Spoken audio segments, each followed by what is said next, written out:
रामाय रामभद्राय रामचंद्राय वेदसे रघुनाथाय नाथाय सीताया पतिये नमः। जय सिया राम। पिछले सर्ग में आपने सुना कि किस प्रकार से सुग्रीव ने अंगद, हनुमान, नील तथा अन्य वानर प्रमुखों को सीता की खोज में अलग अलग दिशाओं में भेजा। अब आगे सुनिए। सुग्रीव हनुमान को सीता की खोज करने के लिए सबसे योग्य समझते थे। उनके उत्साहवर्धन के लिए सुग्रीव ने कहा, हनुमान, सभी वानरों में तुम विशेष रूप से शक्तिशाली हो। पृथ्वी, आकाश, स्वर्ग और अधोलोक में भी तुम्हारे कार्य में कोई विघ्न उत्पन्न नहीं कर सकता। अतएव सीता की खोज में मुझे विशेष रूप से तुम्हारे सफल होने की पूर्ण आशा है। इन वचनों को सुनकर तथा हनुमान का आत्मविश्वास देखकर राम को भी विश्वास होने लगा कि हनुमान उनकी प्रिय पत्नी का पता लगा सकेंगे।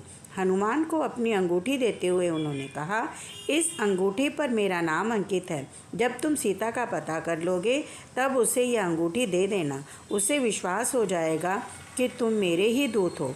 प्रिय हनुमान, मुझे पूर्ण विश्वास है कि तुम मेरी ओर से यह महत्वपूर्ण कार्य करने में सफल होंगे। अंगूठी लेकर हनुमान ने उसे माथे से लगाया और राम के चरण स्पर्श किए। फिर वह चल पड़ा और अन्य वानर सीता के लिए पृथ्वी की छानबीन करने लगे। आगामी मास तक राम एवं लक्ष्मण पर्वत की गुफा में ही निवास करते रहे। वानरों के चले जाने के पश्चात राम ने सुग्रीव से पूछा, तुम्हें पृथ्वी के भूगोल का इतना विस्तृत ज्ञान कैसे है? सुग्रीव ने उत्तर दिया, वाली के किष्किंधा लौट आने पर और स्वेच्छा से मेरे द्वारा उसे राज्य समर्पित करने पर भी उसने मुझे राज्य से निष्कासित कर दिया, परंतु उसका क्रोध शांत नहीं हुआ तथा वह मेरा पीछा करता रहा। इस प्रकार अपने भाई के भय के कारण मैं लगातार समूची पृथ्वी पर शरण ढूंढता रहा। अंत में कुछ समय के पश्चात हनुमान ने मुझे मतंग ऋषि के शाप की बात बताई और तब मैंने मतंग ऋषि के आश्रम में शरण ली। दिन के समय वानर सीता की खोज करने के लिए निर्दिष्ट क्षेत्रों में चले जाते तथा रात्रि के समय विश्राम करने के लिए पुनः एकत्रित हो जाते। 1 मास के व्यतीत होने के पूर्व ही विनत, शतबली और सुषेण अपने अपने क्षेत्रों में छानबीन करके लौट आए। विषादयुक्त मुख लिए हुए उन्होंने सुग्रीव को सूचित किया कि उन्हें सीता का कोई पता नहीं मिल सका। जब वानर आकर अपने अनुभवों का वर्णन करने लगे तब सुग्रीव राम के निकट बैठे थे। राम सभी को आशा अब केवल हनुमान पर टिकी हुई थी। अंगद के नेतृत्व वाला दल संपूर्ण विंध्य पर्वत श्रेणी की छानबीन करने के पश्चात भूख और प्यास से व्याकुल हो उठा, क्योंकि उस क्षेत्र में कहीं भी जल नहीं था। तब वानर उस पर्वत को छोड़कर निकट स्थित वन में चले गए। वहाँ के वृक्षों में पत्तियाँ तक नहीं थी। फलों व पुष्पों का तो कहना ही क्या, चूँकि उस क्षेत्र के सभी जल स्रोत सूख गए थे। वह क्षेत्र पूर्ण रूप से पशु पक्षी विहीन हो गया था। भूख और प्यास से संतप्त वानर पेयजल खोजने लगे। तब अंगद और तार ने एक गुफा देखी जहाँ आर्द्र विसर्पी पौधे एवं जल पक्षियों का समूह दिखाई पड़ा। वे जल की आशा में शीघ्र उस गुफा की ओर चल पड़े। 8 मील तक की दूरी पर जाने पर वानरों ने सुंदर जलाशयों एवं उद्यानों को देखा। उस दिव्य वाटिका में वानरों ने काली मृग त्वचा धारण किए हुए एक योगिनी स्त्री को देखा, जिसके मुख पर आध्यात्मिक तेज था। उसने बताया कि वह मेरु पर्वत के रक्षक देवता मेरु सवर्णी की पुत्री स्वयंप्रभा है। स्वयंप्रभा ने आगंतुकों का स्नेहपूर्वक स्वागत किया। स्वयंप्रभा द्वारा सत्कार किए जाने के पश्चात हनुमान ने राम के वन में भेजे जाने तथा सीता के अपहरण तथा उनकी खोज में सबके वहां आने के कारण से संबंधित पूरी कथा सुनाई। फिर हनुमान ने कहा, आपके द्वारा किए गए सत्कार के लिए केवल धन्यवाद देना ही समुचित न होगा। क्या हमारे योग्य कोई सेवा है जो हम आपके लिए कर सके? स्वयंप्रभा ने बताया, तपस्या में संलग्न होने के कारण मैं किसी अन्य से सेवा स्वीकार नहीं करती।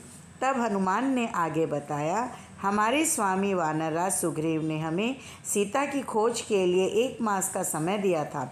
वह समय पहले ही बीत चुका है, अतएव हम सभी अत्यंत निराश हैं। क्या आप हमारी सहायता के लिए कुछ उपाय कर सकती हैं? स्वयं प्रभा ने बताया, इस गुफा में प्रवेश करने वालों का जीवित अवस्था में बाहर निकल पाना लगभग असंभव है, किंतु मैं अपनी दिव्य शक्तियों के उपयोग से तुम्हारी सहायता करूंगी।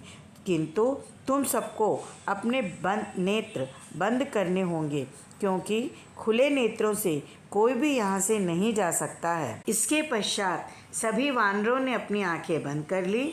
अकस्मात उन्हें ऐसा अनुभव हुआ कि वे गुफा से बाहर निकल गए हैं। अंत में जब उन्होंने अपनी आंखें खोली तब पाया कि वे सभी गुफा के बाहर हैं। उन्होंने अपने आसपास हरे भरे वृक्षों को देखा। प्रत्यक्ष रूप से वसंत का आगमन हो चुका था। वानरों को यह सोचकर निराशा हुई कि इतना समय कैसे व्यतीत हो गया।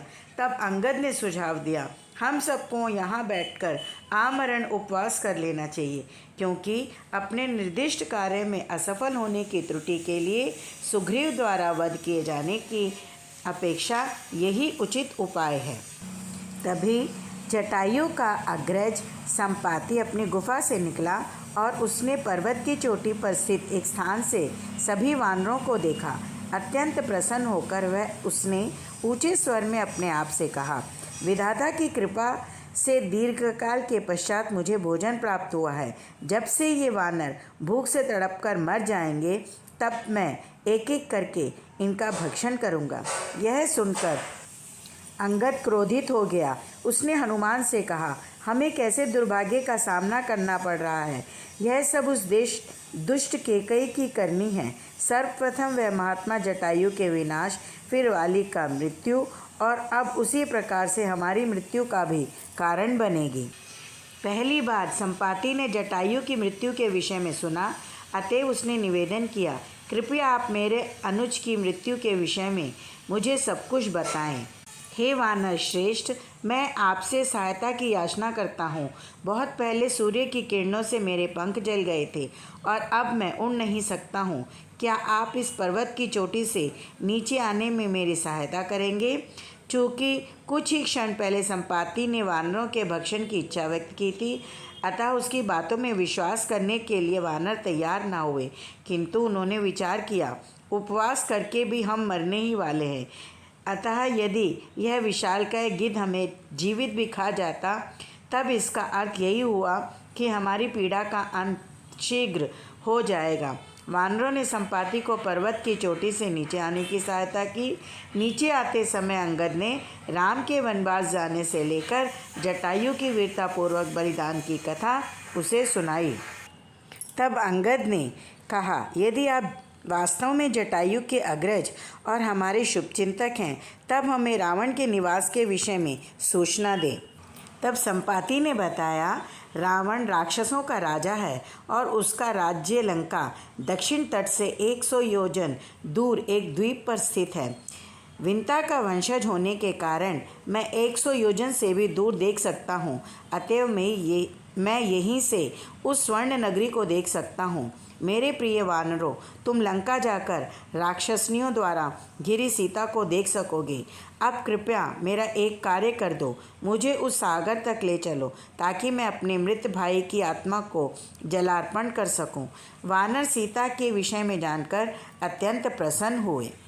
सभी वानर एक नई आशा लेकर दक्षिण की ओर चल दिए, किंतु जब वानर सागर के तट पर पहुँचे तब उसका विस्तार देखकर उदास हो गए, क्योंकि उन्हें ऐसा लगा कि वे सागर पार करके लंका नहीं जा पाएंगे। अंगद ने वानरों को प्रोत्साहित करते हुए कहा, निराशा व्यर्थ है, क्योंकि इससे कोई कभी कार्य फलित नहीं होता। अब जो रावण के चंगुल से सीता को मुक्त करने के लिए 100 योजन की दूरी तक कूद सकता है, वह कृपया आगे आ जाए, ताकि हम सभी को सुग्रीव के क्रोध से मुक्ति मिल सके। तब जाम्बवन ने कहा, चिंता मत करो, क्योंकि मैं किसी ऐसे व्यक्ति को निवेदन करूंगा जो निश्चय ही इस दुष्कर कार्य को कर पाएगा। हे हनुमान, तुम भगवान विष्णु के वाहन गरुड़ के समतुल्य हो, तुम मौन क्यों हो? वानर श्रेष्ठ हनुमान, उठो और इस महासागर को लांघ जाओ, क्योंकि तुम्हारी गति सभी प्राणियों से बढ़कर है। इस प्रकार वानरों और भालुओं में श्रेष्ठ जाम्बवान की प्रेरणा पाकर कपिवर पवन कुमार हनुमान को अपने महान वेग पर विश्वास हो आया। उन्होंने वानर वीरों की उस सेना का हर्ष बढ़ाते हुए उस समय अपना विराट रूप प्रकट किया। सब वानर तुरंत शोक छोड़कर अत्यंत हर्ष से भर गए और महाबली हनुमान की स्तुति करते हुए जोर जोर से गर्जना करने लगे। अपनी प्रशंसा सुनकर महाबली हनुमान ने शरीर को और भी बढ़ाना आरंभ किया। साथ ही हर्ष के साथ अपनी पूंछ को बारंबार घुमाकर अपने महान बल का स्मरण किया। बड़े बूढ़े वानर शिरोमणियों के मुख से अपनी प्रशंसा सुनते और तेज से परिपूर्ण होते हुए हनुमान जी का रूप उस समय बड़ा ही उत्तम प्रतीत होता था। उस अवस्था में हनुमान जी ने बड़े बूढ़े वानरों को प्रणाम करके इस प्रकार कहा। अत्यंत शीघ्र वेग से चलने वाले उन शीघ्रगामी महात्मा वायु का मैं औरस पुत्र हूँ और छलांग मारने में उन्हीं के समान हूँ। मैं बिना विश्राम लिए सहस्त्रों बार परिक्रमा कर सकता हूँ। मेघ से उत्पन्न हुई विद्युत की भांति मैं पलक मारते मारते सहसा निराधार आकाश में उड़ जाऊंगा। हनुमान की बातें भाई बंधुओं के शोक को नष्ट करने वाली थी। उन्हें सुनकर वानर सेनापति जाम्बवान को बड़ी प्रसन्नता हुई। वीर केसरी के पुत्र वेगशाली पवन कुमार, तात तुमने अपने बंधुओं का महान शोक नष्ट कर दिया। यहाँ आए हुए सभी श्रेष्ठ वानर तुम्हारे कल्याण की कामना करते हैं। जब तक तुम लौटकर यहाँ आओगे तब तक हम तुम्हारी प्रतीक्षा में एक पैर से खड़े रहेंगे, क्योंकि हम सब वानरों का जीवन तुम्हारे ही अधीन है। तदनंतर कपिश्रेष्ठ हनुमान ने उन वनवासी वानरों से कहा, इन महेंद्र शिखरों पर ही वेगपूर्वक पैर रखकर मैं यहाँ से छलांग मारूंगा। यहाँ से 100 योजन के लिए छलांग मारते समय महेंद्र पर्वत के ये महान शिखर ही मेरे वेग को धारण कर सकेंगे। यूँ कहकर वायु के समान महापराक्रमी शत्रुमर्दन पवन कुमार हनुमान जी पर्वतों में श्रेष्ठ महेंद्र पर चढ़ गए। यह पर्वत नाना प्रकार के पुष्पयुक्त वृक्षों से भरा हुआ था। महेंद्र पर्वत के वनों में सिंह, बाघ, मतवाले गजराज, मदमक पक्षी सभी थे। महाकाय हनुमान जी के पैरों में दबा हुआ वह महान पर्वत सिंह से आक्रांत हुए महान गजराज के भांति चीत्कार सा करने लगा। लेकिन शत्रुवीरों का संहार करने वाले वानर सेना के श्रेष्ठ और वेगशाली महामनस्वी महानुभाव हनुमान जी का मन वेगपूर्वक छलांग मारने की योजना में लगा हुआ था। उन्होंने चित्र को एकाग्र करके मन ही मन लंका का स्मरण किया। यह सर्ग श्री वाल्मीकि निर्मित आर्ष रामायण आदि काव्य के किष्किंधा कांड से लिया गया है। जय सिया राम।